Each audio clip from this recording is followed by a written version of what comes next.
I'm Charde Reid. I'm the Assistant Archeologist of the District of Columbia, and I am happy to talk to you today. Okay. And so today you're going to share with us about the Native people that lived along the Anacostia River, especially along the eastern side.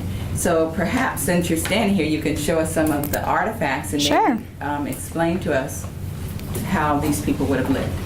So the rivers in Washington, D.C. were very important resources to the both prehistoric and historic people who lived along them.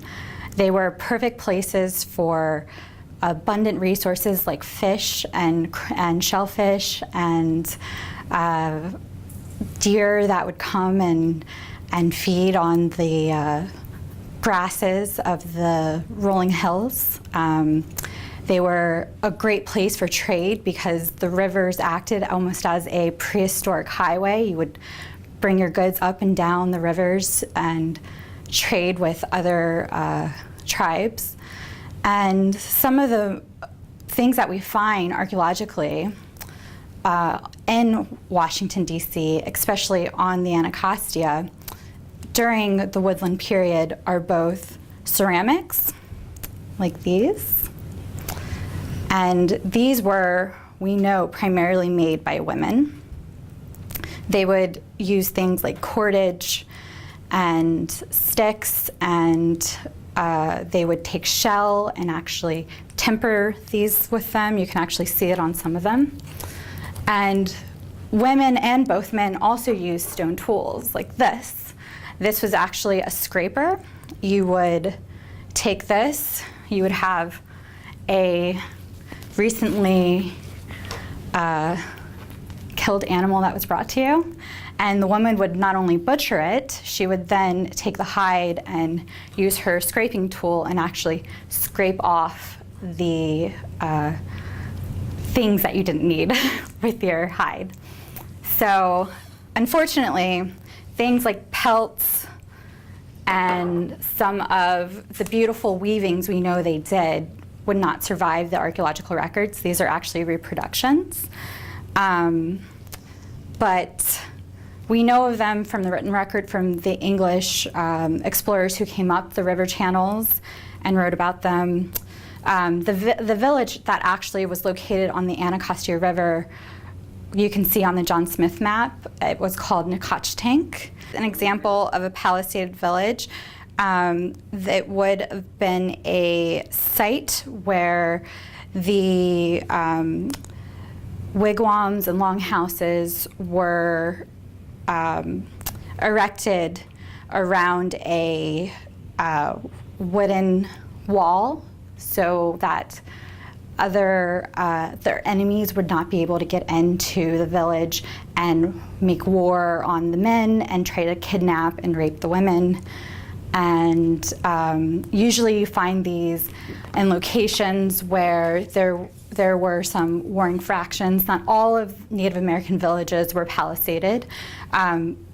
Only villages that had nearby enemies, and usually those were places like in Anacostia or in the Potomac where there were abundant resources where people would have wanted what these other people had and would try to take it. Can you talk to us about women's culture? What were the women's roles exactly? I know that you mentioned the pottery, but what other, in terms of agriculture and ecology, what were the women's roles? So women had a very, very diverse role in Native American culture during the woodland contact and probably even before that. We know from the European explorers who came to Virginia and even DC that women not only farmed and planted the fields, they also were responsible for rearing and caring for the children. They were responsible for butchering the meat and tanning and producing hide. They also brought in fish from the fish weirs.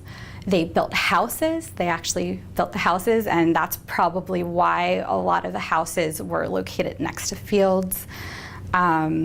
They were responsible for many of the decorative arts. They would have made things like these beautiful necklaces, which are also reproductions. And these would have been either made into a necklace or sewn on into clothing. And you could use them for trading, or you could give it to one of the chief's wives, or if you're rich enough, you'd wear it yourself.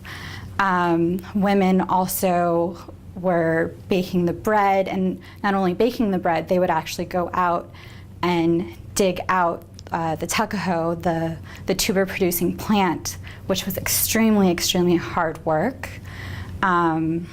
Women also may have helped dig out canoes. It was hard work, and you can't imagine that men and boys did it all themselves. They would also tattoo, a part of a decorative art. As you can see, Native Americans had a very intricate tattoo designs. You can see here on a woman some of the tattoos she would have had. They would have brought in firewood. They would have brought fresh water spring water into the camp to make the stew for the day. They did so much work, and their bodies actually reflect the work that they did. Native American women's skeletons from this time period are actually more robust than many of this period's men's skeletons. So we know that they led very active and energetic lives. So in the social structure of the tribes, were the women chiefs? What was their, do you have any information about that? What was the hierarchy there? And also, do you know anything about their spirituality? So women could be assigned or inherit chiefly power. There are many cases of this.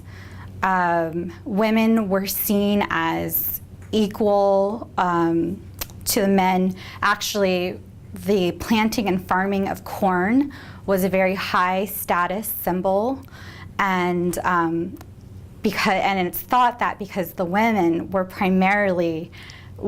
were responsible for the planting of this corn, this helped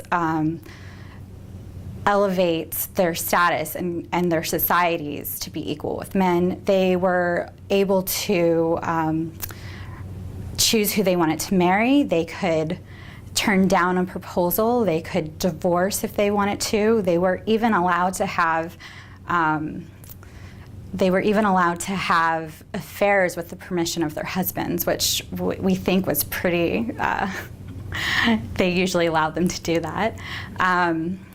And religiously, we know that they prayed throughout the day to their deities, their minor deities. They would pray in the morning after they bathed. They would pray throughout the day to ask for help and to ask for safety. And then they would pray again at the end of the day when the sun was going down. So it was a very, very interesting. There are no longer any recognized tribes in the District of Columbia. As the Europeans moved into the area, many of the tribes either died off from starvation, disease, or warfare, and whoever the remaining members either were relocated to other parts of the area. So all we have left of the Native American culture in Washington, D.C. is what we can find in the archaeological record.